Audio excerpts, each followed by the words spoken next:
Hi, where are you watching from? Drop your city and country in the comments. The deep subterranean atmosphere of Pumping Station 48 was an oppressive, physical entity. Located exactly 90 meters beneath the salt flats of the fourth agricultural sector, the air was a thick, stagnant mixture of aerosolized turbine oil, damp limestone, and the sharp, metallic tang of hypersaline brine. Every 12 seconds, the heavy solenoid valves of the primary filtration backwash cycled with a deafening, low-frequency thud that reverberated through the 3-inch vulcanized rubber pads beneath the floorboards. It was a rhythm that did not merely assault the ears. It vibrated within the marrow of one's bones, a constant reminder of the millions of gallons of pressurized groundwater held back only by aging steel and concrete. Silas Vance sat at his heavy oak desk, which was scarred by decades of contact with graphite grease and industrial solvents.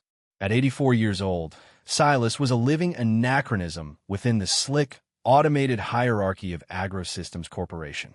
He wore his old, heavy canvas field jacket, stiffened by layers of salt crust and dried lubricants, and ignored the flickering array of digital touchscreens on the wall behind him. Instead, his eyes were fixed on a mechanical, brass-rimmed Borden pressure gauge bolted directly into the primary suction manifold of pump number 4. The physical needle was trembling violently, vibrating within a narrow 3-psi arc that the digital telemetry system completely smoothed out through its automated dampening algorithms. To the newly appointed regional directors in the central office, the fourth sector was merely a collection of high-yield pixel clusters on a regional dashboard. The demand for massive crop yields to satisfy the Q3 export metrics had driven the corporation to push the deep aquifer extraction far beyond its historical limits. Marcus Vance, a 28-year-old executive whose engineering degree was secondary to his MBA, had recently pushed a remote firmware update to the station's automated variable frequency drives. With a single keystroke from a climate-controlled office 300 miles away, Marcus had increased the impeller rotation speed of the deep well pumps by 35%.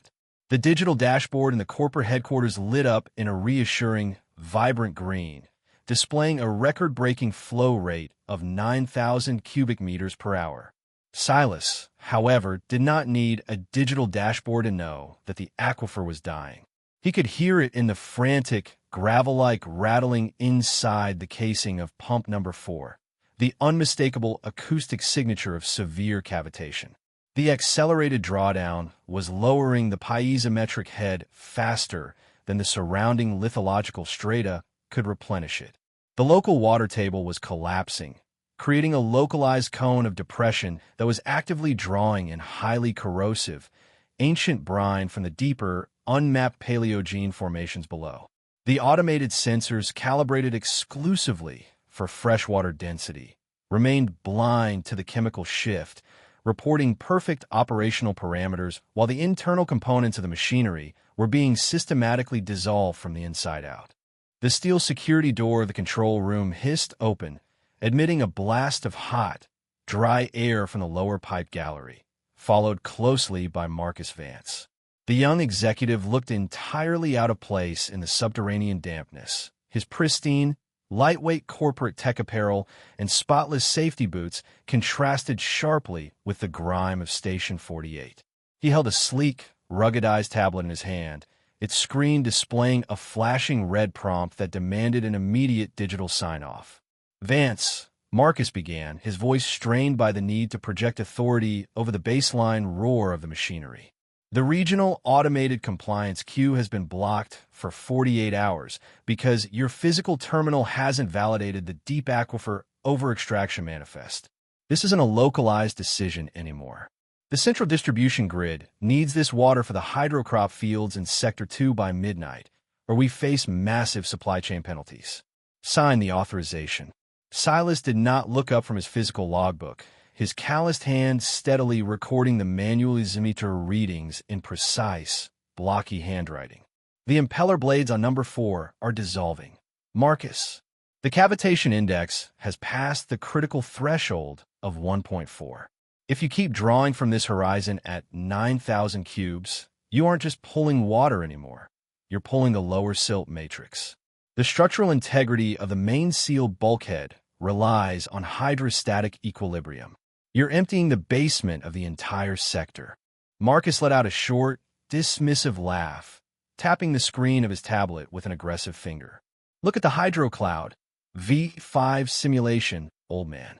We ran a multivariate stress analysis across a 3-decade horizon using the latest geological mapping data. The structural shelf has a safety factor of 2.2. The software accounts for the drawdown. What you're hearing is just standard acoustic turbulence from an aging installation. This is exactly why the company is phasing out manual inspections. Your gut feelings don't beat a cloud-based thermodynamic model. Marcus stepped closer, lowering his voice into a sharp, calculated threat. Let's be completely transparent, Silas. You're working on an extended monthly variance because of your tenure. But that variance can be revoked with a single email. If this manifest isn't signed within the hour, I will classify your actions as deliberate operational sabotage. You'll be terminated for cause. That means your corporate medical insurance is gone, your pension goes into a legal hold, and your housing lease in the sector settlement will be terminated. You'll be spending your remaining years in the railway slums outside the perimeter wall, watching the trains haul the water you refuse to pump. Sign the paper, or you're out of the gate by shift change. The emergency meeting was held 48 hours later, not in the damp concrete confines of Station 48, but on the top floor of the regional administrative tower in the capital city. The boardroom was an austere expanse of polished mahogany, floor-to-ceiling glass windows, and white minimalist furniture. The air conditioning was so efficient that it felt clinical, entirely devoid of the smells and vibrations of the physical world that sustained the corporation. Marcus Vance stood at the head of the table, projecting a series of complex, three-dimensional geological models onto the central display wall. The graphics were stunning. Beautifully rendered blue plumes of subterranean water flowing smoothly through clean, geometric rock layers, accompanied by ascending bars of quarterly revenue projections. As you can see from our real-time telemetry, Marcus announced to the assembled board of directors, the integration of the automated high-velocity extraction protocol has yielded an 11% increase in regional agricultural throughput. The localized objections from field personnel have been thoroughly analyzed and factored into our risk mitigation algorithms as statistically insignificant anomalies. Before Marcus could switch to the next slide, the heavy double doors of the boardroom swung open. Silas Vance walked into the room.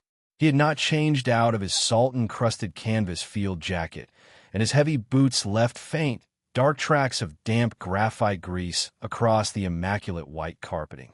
The directors shifted uncomfortably, startled by the intrusion of raw, unpolished industrial reality into their sterile environment.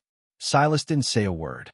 He walked directly to the center of the massive mahogany table, reached into a heavy burlap tool bag slung over his shoulder, and dropped a massive, twisted lump of metal onto the polished wood. The impact was loud, cracking the veneer and sending a visible shudder through the expensive table. "That," Silas said, his voice low and raspy, yet completely commanding the room, "is the primary impeller blade from pump number 4. Or rather, what's left of it after 48 hours of your statistically insignificant extraction protocol." The metal was horrifying to look at.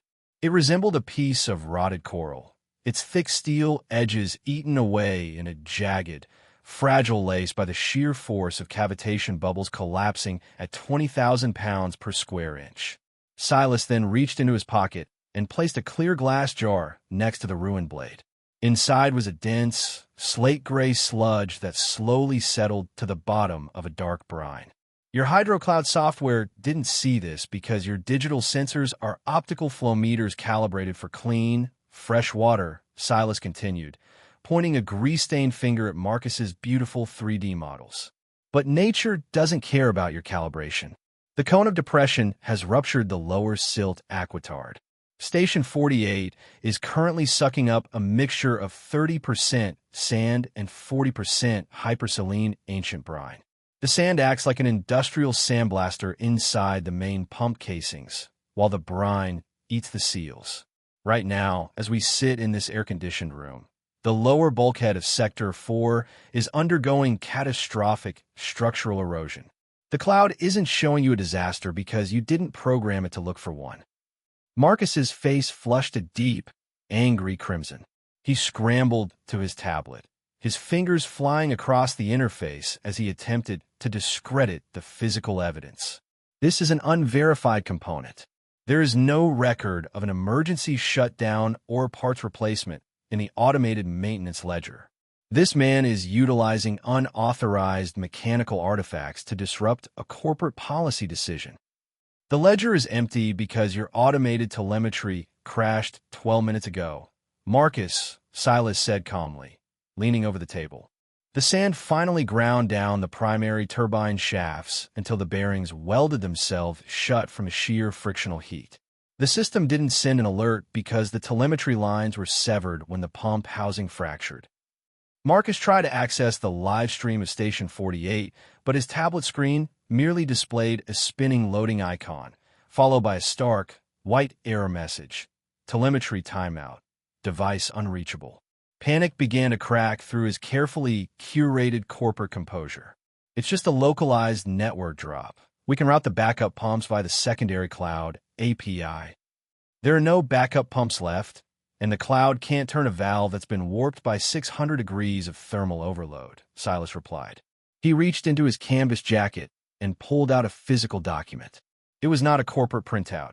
It was a thick, legal manifesto bound in heavy green buckram, its edges frayed, with a massive, crimson wax and ink seal impressed upon the lower right corner of the title page.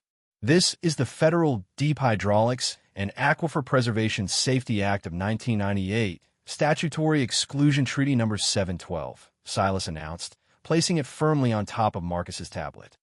When your predecessors migrated the corporate legal framework into the cloud network back in 2021, they chose to purge all pre-digital statutes to save on database indexing and semantic cross-referencing costs. They thought old laws were just dead data. Silas turned to the board of directors. But this treaty has a non-expiring federal override clause. Under Section 9, Paragraph 44, in the event of an unmonitored silt intrusion that threatens the regional structural integrity of a primary agricultural basin, the senior inspector holds absolute, unappealable authority to execute a total mechanical isolation. I have already manually dropped the primary concrete blast gates at Station 48. The station is sealed. The flow of water to Sector 2 is completely cut off. And under federal law, because this shutdown was triggered by documented failure of automated corporate oversight, all assets of Agrosystems Corporation within this basin are immediately frozen pending a full forensic geological audit by the government.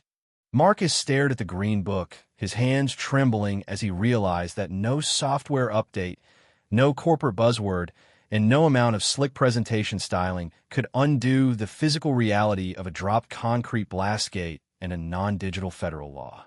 6 months later, the pristine corporate tower had been stripped of its minimalist grandeur.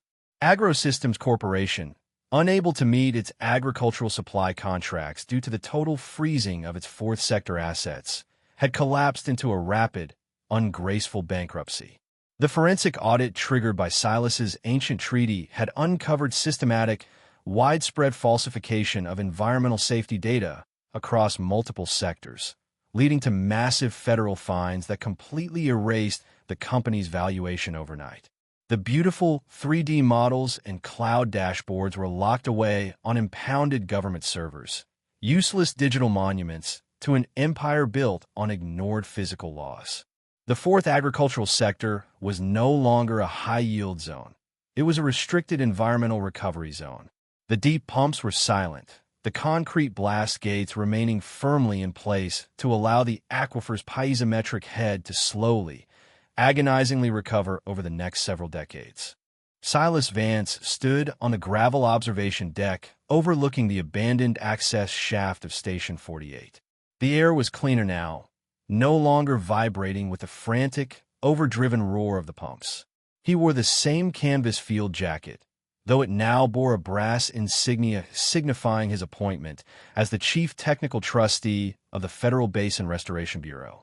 The position came with an unlimited, non-corporate budget, absolute operational veto power, and a lifetime tenure that no board of directors could ever touch. A figure approached him from the gravel path, walking slowly with a hesitant, humbled posture. It was Marcus Vance. His expensive tech apparel had been replaced by a generic, faded blue industrial jumpsuit. His tablet was gone, replaced by a cheap, plastic-cased digital watch. Following the liquidation of the corporation, his credentials had been blacklisted throughout the administrative sector, leaving him with an immense personal debt and a resume that no tech firm would touch. "Mr. Vance," Marcus said, his voice entirely devoid of its former arrogance. He wouldn't look Silas in the eye, keeping his gaze fixed on the gravel beneath his boots. "The municipal water district. They said all hiring for the low-level maintenance crews in the basin has to be personally approved by your office. I've applied for the position of third-class valve greaser at the surface headworks. I need the employment to keep my family's basic housing permit." Silas looked at the young man for a long moment, the silence between them filled only by the natural, gentle whistling of the wind across the salt flats. "The manual valves on the surface require grease every Tuesday morning at 4 o'clock. Marcus," Silas said smoothly. "No apps, no automated reminders, no cloud-based schedules. If you miss a valve because your phone battery dies, the line locks up and a pressure seal blows. You report to the tool room on Monday. You'll be given a manual grease gun and a physical paper checklist. If you can handle looking at a real piece of iron without needing a dashboard to tell you it's there, you might actually learn how to be an engineer." Marcus nodded quickly, a look of profound relief washing over his face. "Thank you, sir. I'll be there. 4 o'clock sharp." The fundamental error of the modern technocrat is the belief that because data can be manipulated, the physical reality it represents can be manipulated as well. A software interface can be programmed to display whatever reality its creators desire. It can smooth out a vibration, it can ignore a chemical gradient, and it can declare a dying aquifer to be perfectly healthy in order to satisfy a quarterly KPI. The digital world is infinitely malleable, compliant, and forgiving of human greed. But the physical universe operates on an entirely different set of rules. A steel impeller blade does not know who the regional director is. A hypersaline Paleogene aquifer does not care about export metrics or corporate supply chain penalties. Hydrostatic pressure, cavitation erosion, and the laws of thermodynamics are completely indifferent to human ambition, branding, or cloud-based optimization models. They cannot be bribed, they cannot be intimidated, and they cannot be deleted during a system migration. When an institution begins to worship the simulation while ignoring the machine, its collapse is not a matter of probability. It is a matter of simple mechanics. The truth will always find a way out, and it usually arrives in the form of a fractured casing, a flooded gallery, and an old man with a physical book that your software forgot to read.